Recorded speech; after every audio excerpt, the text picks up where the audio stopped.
What is branding? Imagine నువ్వు ఒక మార్కెట్‌లో నడుస్తున్నావు. అక్కడ ఒక ఫ్రూట్ స్టాల్ దగ్గర 2 యాపిల్స్‌ని చూసావు. ఒక యాపిల్ బ్రైట్ రెడ్ పాలిష్ చేసి ఒక స్టైలిష్ బాస్కెట్‌లో ఉంది.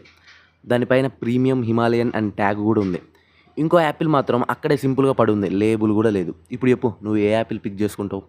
చాలామంది ఫస్ట్ యాపిల్‌నే పిక్ చేసుకుంటారు. ఈవెన్ దో 2 సేమ్ టేస్ట్ ఉంటాయి. ఇదే బ్రాండింగ్ ఒక పవర్. కానీ మ్యాటర్ ఏంటంటే బ్రాండింగ్ అనేది ప్రొడక్ట్ గురించి కాదు. ఇది మనుషులు ఆ ప్రొడక్ట్‌ని ఎలా చూస్తున్నారో దాని గురించి. బిజినెస్‌లో ప్రాస్పెక్షన్ అనేది చాలా ఇంపార్టెంట్. సో, నేను ఈ వీడియోలో కవర్ చేసే topics: what branding is not, what branding is really, how to build strong brand. In డెప్త్‌గా డిస్కస్ చేద్దాం. మీరు ఈ వీడియోని ఎండ్ వరకు చూడండి.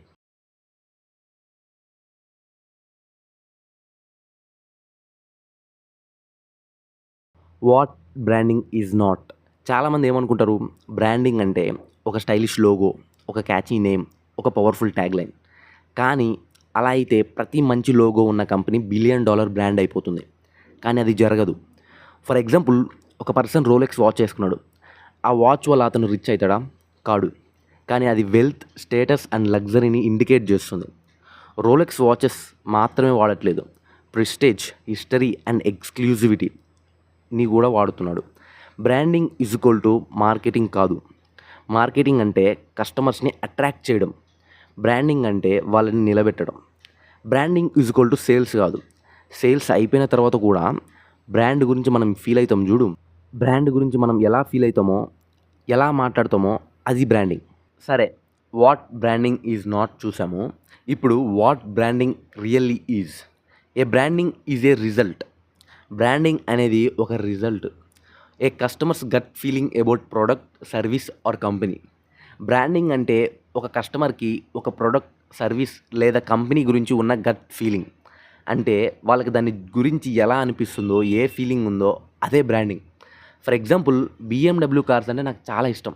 కానీ అది కొనాలంటే వెయిట్ చేయాలి, ఎక్స్పీరియన్స్ చేయాలనిపిస్తుంది. యాపిల్ ప్రొడక్ట్స్ అంటే ఇష్టం, క్వాలిటీ గురించి ఆల్రెడీ ఒక ఫీలింగ్ ఉంది. ఇవన్నీ బ్రాండింగ్ వల్లే వస్తాయి. బ్రాండింగ్ అంటే కంపెనీ చెప్పేది కాదు, కస్టమర్స్ ఫీల్ అయ్యేది. బ్రాండింగ్ అంటే స్టోరీ టెల్లింగ్. అందుకే Apple is equal to innovation, Nike is equal to resilience and power, Coca Cola is equal to happiness. For example, Apple history చూద్దాం. ఐజాక్ న్యూటన్ ఒక యాపిల్ పడడం చూసి గ్రావిటీని డిస్కవర్ చేశాడు. ఆ మూమెంట్ మన వరల్డ్ ప్రాస్పెక్షన్నే మార్చేసింది.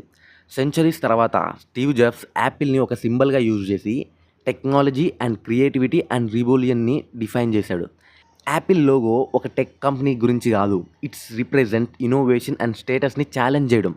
ఇది బ్రాండింగ్. బ్రాండింగ్ అంటే ఒక స్ట్రాంగ్ ఐడెంటిటీ క్రియేట్ చేయడం. మనం ప్రోడక్ట్ని వాడడం కాదు, ఒక స్టోరీని వాడటం. How to build a strong brand. ఇది ఇంపార్టెంట్ పార్ట్ ఈ వీడియోలో. దీన్ని ఒక 5 స్టెప్స్లా చెప్తా, వినండి. First, define your core message. Nike's message just do it. ఇది అథ్లీట్స్ అండ్ డ్రీమర్స్ అందరికీ కనెక్ట్ అవుతుంది. మీ బ్రాండ్ ఎలా ఉంటుంది, ఎందుకు ఎగ్జిస్టెన్స్, మీ బ్రాండ్ ఒక సిగ్నల్, పవర్ఫుల్ మెసేజ్ ఏంటి, అది ఆడియన్స్కి ఎలా కనెక్ట్ అవుతుంది, వాళ్ళకి ఏం ఇన్స్పైర్ చేస్తుంది. ఇది క్లారిటీ ఇస్తే మీ బ్రాండింగ్ స్ట్రాంగ్ అవుతుంది. Second, create an emotional connection. People ప్రొడక్ట్స్ని కొనరు, ఎమోషన్స్ని కొంటారు. ఫర్ ఎగ్జాంపుల్, హార్లీ డేవిడ్సన్ వాళ్ళు జస్ట్ బైక్ అమ్మట్లేదు, ఫ్రీడమ్, స్పిరిట్ అమ్ముతున్నారు. మీ బ్రాండ్ కస్టమర్స్కి ఏం ఫీల్ చేయాలి, వాళ్ళకి ఏదైనా ఎమోషన్ కనెక్ట్ అవుతుందా, క్రియేట్ అవుతుందా? స్ట్రాంగ్ ఎమోషన్స్ క్రియేట్ చేస్తే బ్రాండ్ ఇంపాక్ట్ ఇంకా ఎక్కువ అవుతుంది. Third step, consistency is key. ప్రతి ఇంటరాక్షన్లో మీ బ్రాండ్ ఐడెంటిటీ రీఇన్ఫోర్స్ అవ్వాలి, అంటే స్ట్రాంగ్ అవ్వాలి. ప్యాకేజింగ్ నుంచి సోషల్ మీడియా వరకు. ఫర్ ఎగ్జాంపుల్, మెక్డొనాల్డ్స్ వాళ్ళకి brand logo, colours, even font కూడా కన్సిస్టెన్సీగా ఉంటాయి. రెడ్ అండ్ ఎల్లో చూసిన వెంటనే మెక్డొనాల్డ్స్ గుర్తొస్తుంది. మీ బ్రాండ్ కూడా అలానే కన్సిస్టెన్సీగా ఉండాలి. లోగో, కలర్స్, మెసేజింగ్ అన్నీ ఒకటే ఫీల్ ఇస్తున్నాయా చూసుకోండి. కన్సిస్టెన్సీగా ఉంటే బ్రాండింగ్ స్ట్రాంగ్ అవుతుంది. Fourth step, customer experience is branding. అమెజాన్ని అందరూ లోగో వల్ల కాదు, ఎక్స్పీరియన్స్ వల్ల ట్రస్ట్ చేస్తారు. Fast delivery, smooth shopping and great customer service వల్ల స్ట్రాంగ్ బ్రాండింగ్ అయింది. మీ బ్రాండ్ కస్టమర్కి ఎలా ఎక్స్పీరియన్స్ ఇస్తుంది, వాళ్ళు మళ్ళీ రావడానికి ఏం రీజన్స్ ఉన్నాయి. ఫిఫ్త్, యూనిక్ ఐడెంటిటీ బిల్డ్ చేయాలి. Tesla is equal to innovation plus sustainability. Zomato is equal to quick, fun and relatability marketing. Taj hotels is equal to luxury and loyalty. మీ బిజినెస్కి ఒక యూనిక్ ఐడెంటిటీ ఉందా? కస్టమర్స్ గుర్తుంచుకోవడానికి ఒక special reason ఉందా? Strong identity create చేస్తే brand memorable అవుతుంది. ఈ 5 స్టెప్సే కాదు, ఇంకా చాలా ఉంటాయి. నేను జస్ట్ 5 ఎగ్జాంపుల్ స్టెప్స్ మాత్రమే చెప్తున్నాను. మీరు ఇంకా తెలుసుకోండి, చాలా ఫాలో అవ్వండి. ఓకే, ఇక్కడి వరకు చూసారు. ఓకే, మళ్ళా ఒక చిన్న రీక్యాప్. బ్రాండింగ్ అంటే లోగో కాదు, నేమ్ కాదు, మార్కెటింగ్ కాదు. ఇది prospection, story telling, emotional connection, trust, loyalty and lasting impact. Key elements ఏంటి?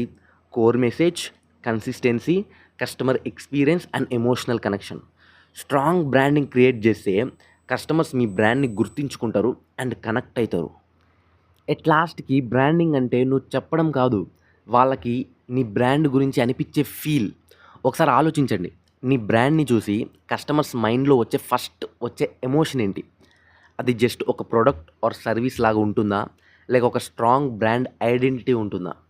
పీపుల్ని నీ బ్రాండ్ని గుర్తుంచుకోవడం వల్ల సక్సెస్ అవుతుంది. సో ఇక్కడ వరకు చూసి ఉంటే చాలా థ్యాంక్ యూ. మీ ఒపీనియన్ని కామెంట్ చేయండి. వీడియో నచ్చితే లైక్, షేర్ అండ్ సబ్స్క్రైబ్ చేయండి. నెక్స్ట్ వీడియోలో ఇంకో ఇంట్రెస్టింగ్ టాపిక్తో కలుద్దాం.